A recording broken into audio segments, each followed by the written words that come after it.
Oi, gente! E aí, como vocês estão? Espero que bem. Eu estou bem. Eis-me aqui 1 ano e meio desde que eu gravei o último vídeo que está neste canal. Como eu disse lá naquele vídeo, não vou me justificar, mas vou contar para vocês que durante esse 1 ano e meio eu fiz uma pós-graduação em Corpo e Movimento na Educação, muito legal, que vai me ajudar bastante a refletir sobre este capítulo que nós vamos começar agora, porque a gente vai falar sobre a Revolução Humanista, né? E a Revolução Humanista vai falar sobre o humano, e o humano é um corpo, né? E tudo que a gente vive passa pelo nosso corpo. Então, sem muitas delongas, vamos lá, né? Capítulo 7, a Revolução Humanista. Como eu já havia adiantado no último vídeo, é um capítulo longo. Ele vai ser dividido em 5 partes, e aí a gente já vai logo começar com a primeira questão que ele fala, né? Que ele quem, né? Que livro é esse? Qual é o objetivo deste canal? A pessoa não lembra de mais nada? Bom, se você está chegando agora e você ainda não me conhece, eu sou Rosângela Carvalho e o objetivo deste canal é compartilhar conhecimento por meio da leitura. E a nossa leitura atual é essa aqui, ó, Homo Deus, uma breve história do amanhã, de Yuval Noah Harari. E nós estamos no capítulo 7, a Revolução Humanista. E aí eu já vou ler o primeiro trechinho para vocês. A essa altura, em 2016, o gênero humano de fato está conseguindo equilibrar as duas coisas. Não só temos muito mais poder, como também, contra todas as expectativas, a morte de Deus não nos levou a um colapso social. E aí, como eu vejo nos posts do Cortella, quando ele traz umas plaquinhas, será? Né?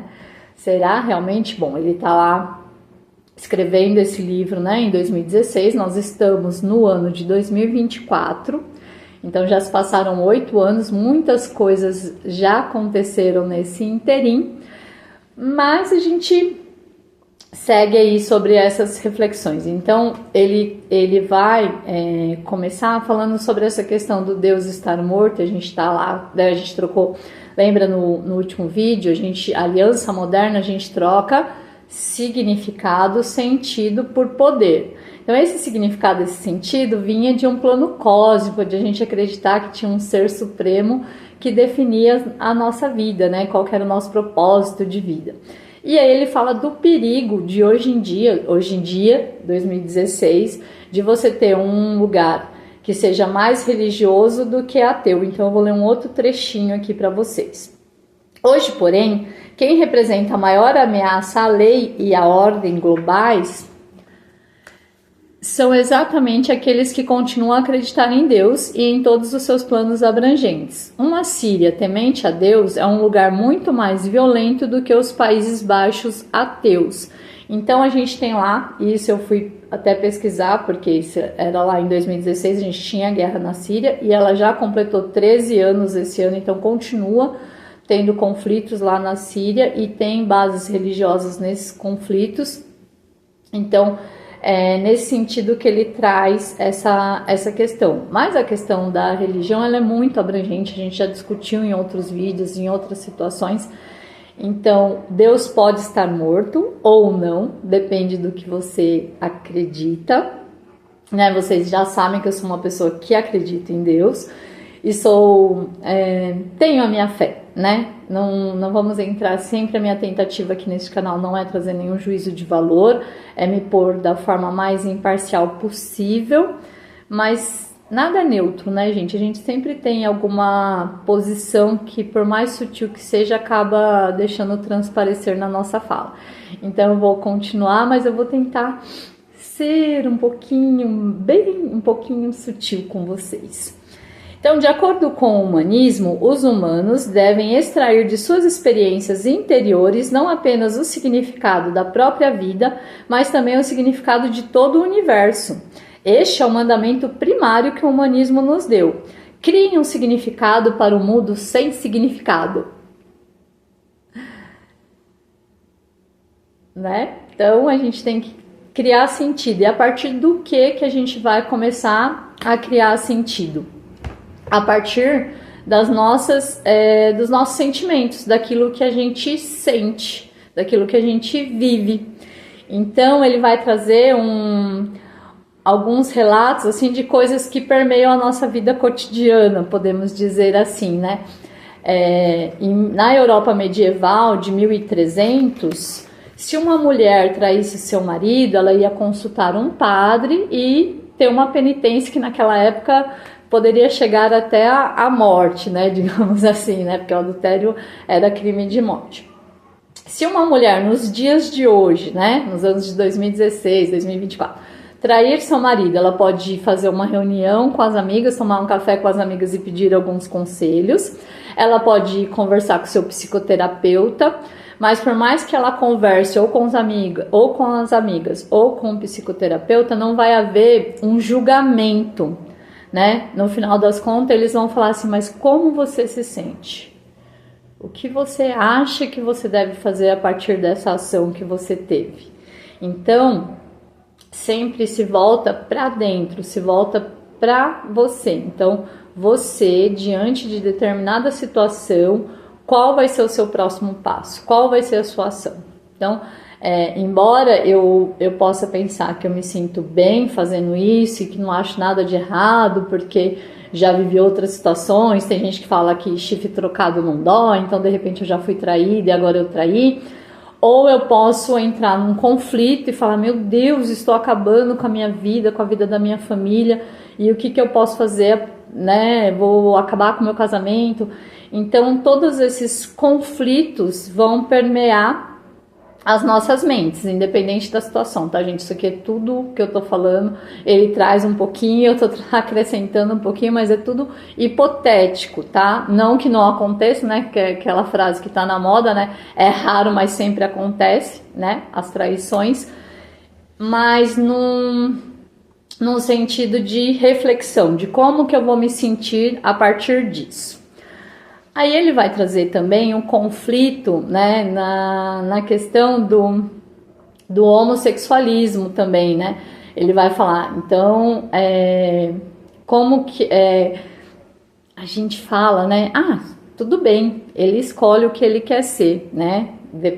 Se a gente tiver uma posição mais isenta, sem a questão da religião, a gente vai falar que a pessoa tem liberdade de ter a orientação sexual que ela quiser.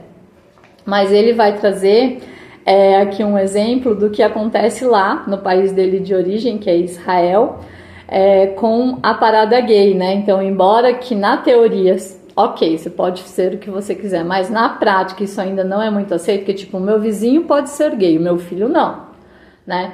E aí eu vou ler mais um trechinho aqui para vocês. Por exemplo, durante a última década, todo ano a comunidade LGBT israelense realiza uma parada gay nas ruas de Jerusalém. É um dia singular de harmonia nessa cidade assolada por conflitos, porque é a única ocasião em que judeus, muçulmanos e cristãos religiosos têm uma causa em comum. Todos estão de acordo em sua fúria contra a parada gay. Né? Então ele está trazendo uma questão que é dos nossos dias, né? A questão LGBT, e tem as outras letras, gente, me desculpa, mas eu ainda não sei todas as letras, mas inclui toda essa discussão, mas que lá, na questão religiosa, eles entram em harmonia porque eles são contra isso. Mas sabe o que eles dizem? Eles não dizem, né? Vocês não deveriam realizar uma parada gay porque Deus proíbe a homossexualidade. O que fazem é explicar a cada microfone e câmera de televisão disponível que ver uma parada gay desfilar pela cidade sagrada de Jerusalém fere os nossos sentimentos. Assim como os gays querem que respeitemos os seus sentimentos, eles deveriam respeitar os nossos. Então, eles usam como argumento não o que está escrito, mas sim como eles se sentem, né? Em geral eu vejo isso, né? Vocês exigem respeito, mas vocês não nos respeitam, nos expondo a essas coisas, né? Como dizem as pessoas. Mas aonde está, né? Aonde está o meu direito e o seu direito? Aonde começa o meu direito e aonde termina o meu direito e começa o seu direito? Então, acho que a gente, enquanto seres humanos, tinha que refletir sobre essas questões. Vou beber aqui um golinho d'água, respirar um pouco. Tomar um fôlego. Então, nesse trecho, ele vai trazer, né, a questão do matrimônio, né, que é uma questão que ele fala lá no Sapiens, a questão da monogamia, que nós, Sapiens, não seríamos monogâmicos de natureza, né, e aí ele vai trazer também essa questão da homossexualidade, que é onde realmente está escrito que não pode se relacionar pessoas do mesmo sexo. E aí ele reflete sobre essas coisas dentro tanto do Sapiens, agora trazendo aqui pra gente, e como a gente se sente dentro dessa gama de acontecimentos. E aí ele vai falar que tudo isso, né, esse humanismo, ele vai passar, né, pela ética, pela política e pela estética. Não só não só pela questão social, pela questão do dia a dia. Então, o humanismo ele vai atravessar todas as outras questões. E aí, quando a gente fala de humanismo na questão política, a Europa lá, medieval, de 1300, também ia dizer que as pessoas não tinham condições de escolher os seus candidatos. Eu vou ler mais um trechinho aqui para vocês. Na Idade Média, isso seria considerado o cúmulo da tolice. Os sentimentos efêmeros do populacho ignorante dificilmente seriam um fundamento sensato para a decisão de políticas importantes. Então, naquela época, né, que a gente tinha o absolutismo, a monarquia e tal, então o rei tudo sabia, o clero tudo sabia e o povo não sabia de nada. No humanismo, o povo passa a ter voz, será, né? Mas a gente vai vendo, a gente vai discutindo sobre isso. Então, a gente tem a ética. Então, quando eu falo sobre traição, homossexualismo, eu tenho que me perguntar, mas isso é bom? Isso é bom para mim? É bom para os outros? Vai ferir alguém? Então, no humanismo, a gente vai partir sempre desse princípio. A ação que eu estou tomando, ela está ferindo alguém? Se ela estiver ferindo alguém, eu vou precisar reconsiderar os meus conceitos.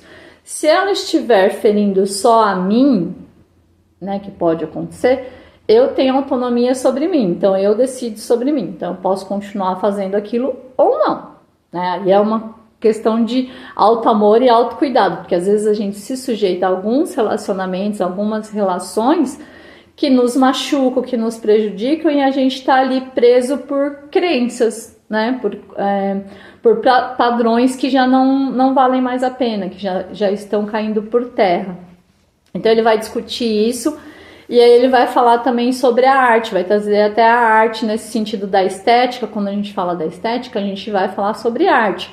Mas a arte, como a gente já sabe, né, ou pelo menos imagina que sabe, ela não é isenta de outras coisas. Então a arte também atravessa as questões políticas, as questões de padrões, as questões fundamentais, e ela também traz esse intuito de mexer com essas estruturas, né? Então ela não é ingênua, a arte sempre tem uma intenção. Aí eu vou ler aqui um resuminho que eles trazem nesse sentido da ética, política e estética. Então, na ética, o lema dos humanistas é: se lhe parece bom, faça-o.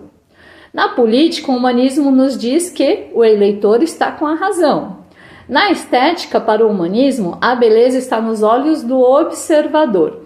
E aí ele traz uma crítica na questão da arte, né? Na verdade, ele traz uma crítica... Não, ele traz um fato, e aí depois ele faz a crítica, né? A própria definição de arte, consequentemente, está em aberto. Em 1917, Marcel Duchamp, creio que se pronuncia dessa forma, comprou um urinol comum de fabricação em série e chamou-o de fonte. Assinou seu nome embaixo e declarou que era uma obra de arte e expôs no Museu de Paris. Então... até a questão da arte, ela passa a ser discutida. Então a arte é tudo aquilo que agrada o olho do observador ou não. Eu já tive alguns conflitos nesse sentido, porque tem muita coisa que eu vejo que falam, nossa, isso é arte, né? E eu acho que eu já até comentei em alguns outros vídeos que a gente fala aqui sobre o tema, e para mim aquilo não era arte. E aí quando você vai estudar, vai pesquisar o intuito do artista, tem um fundamento naquela representação. Então, quando o Marcel Duchamp faz essa escolha, compra esse urinol e coloca lá como a fonte, diz que é uma arte, ele tem uma intenção, seja ela de quebrar algum padrão, de produzir algum desconforto, mas tem uma intenção naquilo. Então, aí a gente vai trazendo as mudanças que foram ocorrendo desde lá da Europa medieval até nossos dias de hoje. E aí a gente chega no mercado, né? O nosso livre mercado dos dias de hoje. Então, antigamente, tinham deixa eu achar a palavra certinha aqui, as guildas. As guildas eram os grupos, então tinha os grupos de artesãos, tinha os grupos de carpinteiros, grupos de sapateiros, e eles definiam qual seria o valor daquelas mercadorias, né? Então esses grupos definiam o mercado, e hoje não, hoje a gente tem o livre mercado, o consumidor tem livre escolha de escolher, escolher ficou redundante, né? Mas o consumidor tem a sua livre escolha para comprar aquilo que ele quiser. Aí eu venho de novo com será? Aí eu vou ler o trechinho aqui para vocês que ele fala exatamente isso. No livre mercado moderno, todas essas guildas, conselhos e príncipes foram sobrepujados por uma nova autoridade suprema, a livre vontade do cliente. Mais para frente ele vai voltar nisso, ele vai discutir isso. E aí como a gente fala, né? Tudo isso vai chegar aonde? Na educação, né? Não vai passar isento. Então, se eu estou falando sobre ética, sobre política, sobre estética, e aonde que o ser humano dá início ao aprendizado e à construção de si? Na escola. Então, eu vou ler um trechinho aqui para vocês, porque aí vai chegar na educação. Em contrapartida, a educação humanista moderna acredita em ensinar os estudantes a pensar por si mesmos. É bom saber o que Aristóteles, Salomão e Tomás de Aquino pensavam sobre política, arte e economia. Mas, como fonte suprema do significado e da autoridade que está dentro de nós mesmos, é muito mais importante saber o que você pensa sobre esses assuntos. Pergunte a uma professora, seja no jardim da infância, na escola ou na faculdade, o que ela está tentando ensinar. Bem, ela responderá: ensino aos alunos história, ou física quântica, ou arte, mas acima de tudo tento ensiná-los a pensar por si mesmos. Nem sempre os resultados são bons, mas é isso que a educação humanista busca fazer.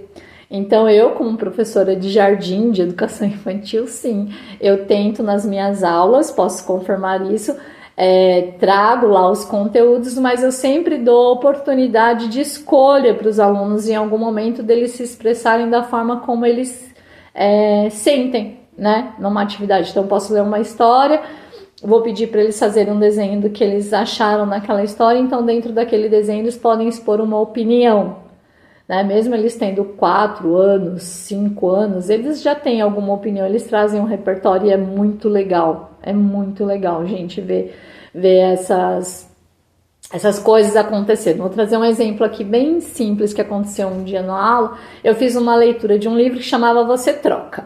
E aí era um livro até engraçadinho, então ele falava, por exemplo, você troca um leão sem dente por um dinossauro obediente, era alguma coisa nesse sentido, eu não lembro exatamente o verso. E aí eu pedi para as crianças desenharem o que elas gostariam de trocar, né? Então, se elas tinham alguma coisa e o que elas trocariam. Então, teve um menino que desenhou lá umas figurinhas, e aí ele falou, eu trocaria minhas figurinhas de futebol por uma chuteira de futebol. Então, sempre eles, no intuito deles lá, eles trocariam o que eles tinham por algo um pouco melhor, né? Então, eu trocaria as minhas balas e meus doces, meninos, por uma bolsa, por uma sapatilha, por uma coroa. E aí tem as situações inusitadas também, né? Teve uma aluninha que ela falou assim, eu trocaria a igreja por um elefante colorido. Um elefante doido, um elefante doido. E ela desenhou o elefante colorido, por isso que eu falei. Então, o que será que tem nessa né, de subliminar nisso daí, né? Nessa representação que a criança faz. Então, então tudo isso permeia os nossos sentimentos, o que a gente vive e o que a gente vê. E aí eu vou concluir essa parte 1, lendo aqui o último trecho que eu selecionei para vocês. Então, aí voltando a Deus, né? Tem tudo isso, mas se eu acredito em Deus, afinal, foi uma opção minha acreditar.